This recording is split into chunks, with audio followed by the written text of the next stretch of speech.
Hello, everybody. My name is Nicholas Amaya. Most people call me Nick, and today we'll be talking about the Cello Tears.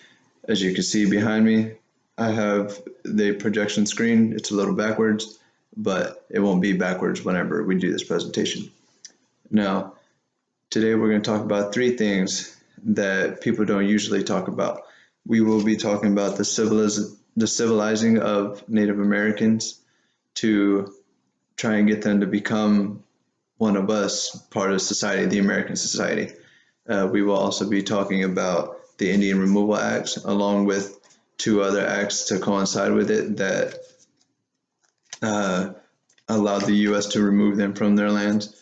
And we will also talk about the, excuse me, the reservations and life on the reservations. Now, for starters, we're going to start by civilizing Native Americans. It was all started by the George Washington administration right after the Revolutionary War. His idea of civilizing Native Americans was, of course, to make them become part of society. They tried doing this by promoting cultural agriculture, Christianity, and private ownership of land. What they thought they could also do is encourage the Native Americans to run up their debts on trade and government stores. What they thought this could do is they had no way to pay them back, so they figured that, oh, you know what, they can just sell our land. We can sell our land.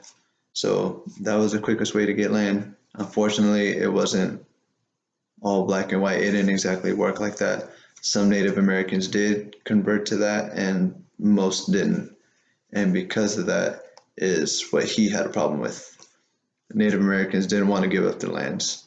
And because they didn't give up the land, it caused him to take drastic measures. And that is what eventually led to the Removal Act. The Indian Removal Act was passed on May 26, 1830, and it allowed the U.S. government to remove Native Americans' lands in exchange for more land west of the Mississippi, of course. This was passed by Andrew Jackson, and one of the first treaties passed under this Removal Act was the Dancing Rabbit Creek. And this was the exchange of lands west of the Mississippi for the Choctaw tribe. And they actually got their land, but it was much smaller than what they expected. So it wasn't exactly a win for them. But the only thing is, the Choctaw tribe, their leaders were supposed to go and confirm this, and they did, but it turned out the people that went to go confirm it was only in charge of a small little group. So in reality, the whole nation never agreed to that. And another one is Treaty of New Echala. This one was passed on February 21st, 1831. This actually allowed the removal of the Cherokee Nation from Georgia. And the only reason for this is because of the discovery of gold. Americans found out there was gold in there. Everybody knows God, gold, and glory. We're going to go ahead and move there. So they kind of kicked them out of their lands, and it was legal to do it. Now, for the third and final one, we go on to life on reservations. The life on reservations isn't exactly what you think. I mean, just because they have their own land, it doesn't mean that they're truly happy. I mean, it's not all the land that they have.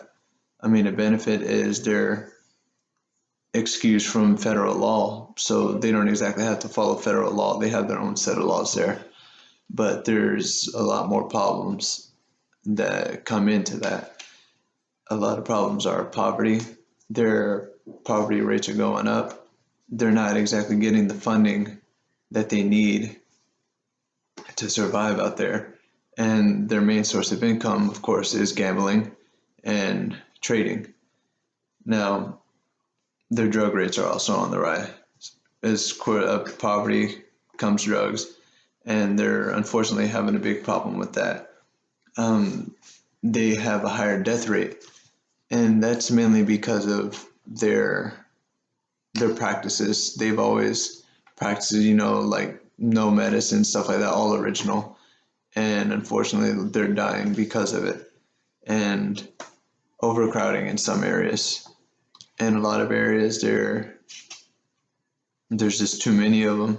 And so a lot of them are trying to go in to the U.S. government lands to try to find new housing, try to find new jobs.